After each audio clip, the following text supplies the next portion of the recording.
Welcome back to another episode of Live With, brought to you by Species Nutrition. Visit speciesnutrition.com. I'm Dave Palumbo, and today's guest of the evening is Canadian IFBB Pro Iain Valliere. Welcome. Hey, how's it going, guys? Thanks for having me.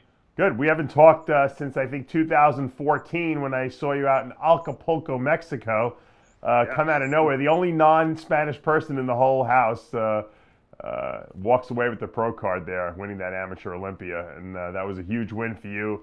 I know you were. I don't think anyone was expecting it. It was probably one of the best dark horse out of nowhere wins that I've ever witnessed. Yeah, no, it was honestly, it was a very spur of the moment kind of thing with that show, right? So last minute, I got invited to the show after winning the provincial championship. So kind of showed up there last minute, and the rest is history, right? Yeah, history is sometimes made when you're in the right place at the right time, and you certainly were. I always wondered, how did you guys qualify? Because it was all Spanish-speaking countries at this Latin American amateur Olympia, and then there was Canada there. Even the U.S. wasn't there, which is a lot closer than Canada. How did you guys wind up going to that show? Do you even know the story behind that? I don't know the exact story with why Canada chose to go versus any other country. How I ended up going is just Ron Hash, who's the president of the Ontario Physique Association, invited all the athletes who won the Ontario Provincials, which was 2 or 3 weeks prior, and they brought a contingency of us down there. But the story behind that, why Ron chose to bring us, I have absolutely no idea. It's interesting because we actually live streamed that event on RxMuscle.com. I don't know if Johnny can find any footage from that. We can show you actually winning that show, but that was we did some pretty extensive coverage down there, and I know a lot of people knew who you were after that weekend came about, especially because of your age. I think you were like 23 there.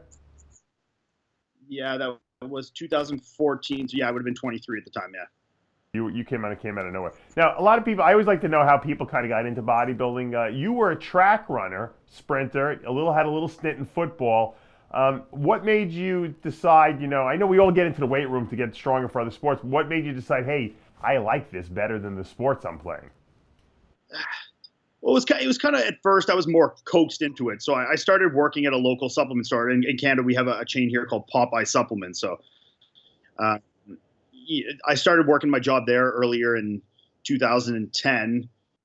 And a couple of guys there, knew bodybuilding, and at the time Popeyes was, one of the hosts for the show. So they, kind of coaxed me, oh, why don't you do the show coming up in November? So, at this time I was obviously a little, I had some muscle on me. I was, probably about 220, 225 pounds.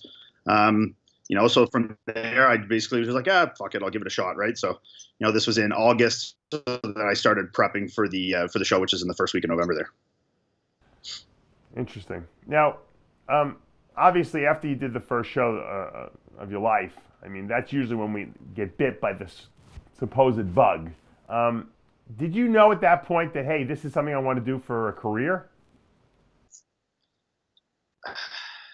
For a career, no. I knew that I wanted to pursue it further than just that one show. It wasn't, just a hit it and quit it. I want to do more than one, at least to pursue I was competing as a junior at the time. So at least go till I, maybe contended for a Canadian junior title, which I did. So at that point it was just kind of the one goal. Right. And then, I think it wasn't until I started competing in 2013 as in the open class that I really, wanted to make a jump for pro and to do this as a real thing, right? Now, at that amateur Olympia, it was pretty evident you had really good structure. Your conditioning was superb there. You had dropped down from super heavy to heavyweight. You were peeled out of your mind. The question was, can this guy add muscle to his frame? I believe you told me earlier you were about 220 at the amateur Olympia. And the next year you competed in the 230, so you made quite a big leap in muscle gains. And then this year, I know you probably put another 5 pounds on. Obviously, youth is at your advantage. How much bigger do you think you need to be to really fill out your frame, so to speak?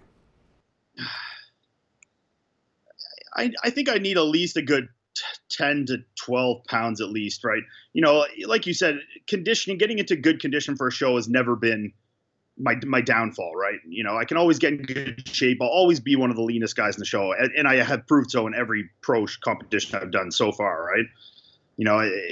Size wise is definitely the thing I need to improve on the most. So yeah, I'd say get up into the mid 240s, 250 ish. I think is kind of where I need to be sitting to be cracking wins at the lower end shows or top threes at bigger shows, right? How tall are you? I'm 5'9". Okay, yes, I would agree with that. If you got into the 250s, even too high 240s, you'd be doing some damage up there with your structure. Do you find it hard to gain weight? What's like the heaviest you get in the off season? The heaviest I've been, which was 282. Like I'll generally sit in like the low to mid 270s. And I can keep relatively good condition at that weight. Like I'm not fat or crazy lethargic at that weight. I can hold that pretty well. So yeah, that's kind of where I'm at. We talked earlier, you told me that you're going to possibly wait till the end of the year so you can put a little more size on and hit some of the late shows at the end of the year. Do you think that's this is a strategy you haven't really employed because every year, at least since turning pro, you've kind of competed every single year. You think this will give you a little bit more time to maybe add that extra muscle that you didn't have the previous years? Yeah, exactly. Right. Like, every show I've basically gone from, competition to, a brief rebound to off season and then right back into prep. I haven't had any, significant time to really have time to grow. Right. So, instead of right now if I was going to be doing the Toronto Pro or one of those shows I'd usually start with, I'd be starting my prep in the next, 2 to 4 weeks. And I barely really got into an off season. Right. So, this is just the strategy to, work on that, have a little more time to put some size on. Like you said, I'm still young. So, it's just time. I just need some more time, Now, we live in an interesting era now, where people don't necessarily have to go out and have real jobs anymore. They can kind of like sit home and do contest prep and diet, advice online. People have websites, there's YouTubers. You happen to have a nice online business where you do diet consulting for people and contest prep. How nice is that to be able to sit home and do your work and then go to the gym and have your own schedule? Oh, it's obviously, when you get into bodybuilding, especially when you start to realize that bodybuilding is something you want to pursue as a profession, right? That's the goal. The goal is to be a full-time bodybuilder. You ask anyone, what do they want to do? They want to lift weights and they want to eat food and they want to, sit at home and hang out, right? Like that's the goal for most pro bodybuilders, right? So obviously when you get to that point where, you can sustain yourself through, sponsorship money and, through doing prep work, just, based off your, your accolades, right? It's obviously it's nice. Also, 10 years ago, 15 years ago, guys would get contracts with supplement companies and magazines, and that's where they would make their money. There was really no online consulting type stuff. Now you can kind of take the bull by your horns and make your money. You don't have to depend on, oh my God, am I going to be let go by a supplement company, or am I going to get let go by a magazine? You kind of can, you have your own independence, and I think that's a better way to be. That's why, quite frankly, that's why I teach my Secrets to Becoming a Diet Guru course. I'm trying to train people to be able to do that type of profession and actually make a good living from it. And I applaud you for taking measures into your own hands, so to speak, because it could be scary. Like I said, a lot of bodybuilders just go and get regular jobs, and it's hard to train when you have to work 40 hours a week. Yeah, of course. Yeah. No comment on that. Oh, sorry, you were breaking out, so I didn't hear if you asked a question there. I said it must be nice to know that you can stay home and you don't have to worry about going and working 40 hours a week, basically. Oh yeah, well, it obviously gives you a lot more time to focus, on progressing in what you want to, right? So, for me, I can put a lot more emphasis on, I could spend 3 hours in the gym if I want to, I can go do cardio at any time of the day, I can prep all my meals from scratch. So, obviously you get a little more freedom in that world, and when you got to go off and work a 40-hour week and then, work a 9 to 5 and then go train after that, obviously it's, it's a little more exhausting, right? So, just having that flexibility and that ability to be able to do it is obviously great, Now, being from Ottawa, Canada, how are you perceived by the people where you live? Because I always found that when I was in New York, the New Yorkers didn't give a crap about the fact that I was an IFBB, or I wasn't even an IFBB, that I was a top level bodybuilder. But the people Yeah. outside of the state thought it was important. Do you find the same in your situation? Well, where in New York is obviously a little different than here, right? In all of Ottawa, I'm the only pro bodybuilder that lives in the city, right? You know, yeah, my girlfriend Melissa is a pro figure competitor, and her brother Chris Bumstead is just turned pro this year, won North American championships. So the only three pros from Ottawa are all in my immediate circle family, right? So they're all three of us are in the house. All three of us are in the house right now, right? So all three of the pros that live in Ottawa, of a million people, are all sitting in this room. So, so you guys are quasi celebrities then when you go to the gym, I assume. So yeah, like obviously the gym I train at, people have seen me. I've trained at the same gym for 6-7 years. So the bulk of people there are relatively desensitized to seeing me walk around there. If I go train at a different gym at the other end of Ottawa, well, yeah, obviously I get fucking stared at like, the circus just came to the gym, right? So, it's different. People here don't see that very often. We have maybe, throughout all of Ottawa, a handful of, top level, provincial or even national level guys, right? There's not a whole lot around here. So it's not something you'd see on a regular basis as, 250 plus pound guys in relatively good shape walking around. For you to get someone to train with you and push you and stuff like that, because there aren't a lot of big guys there?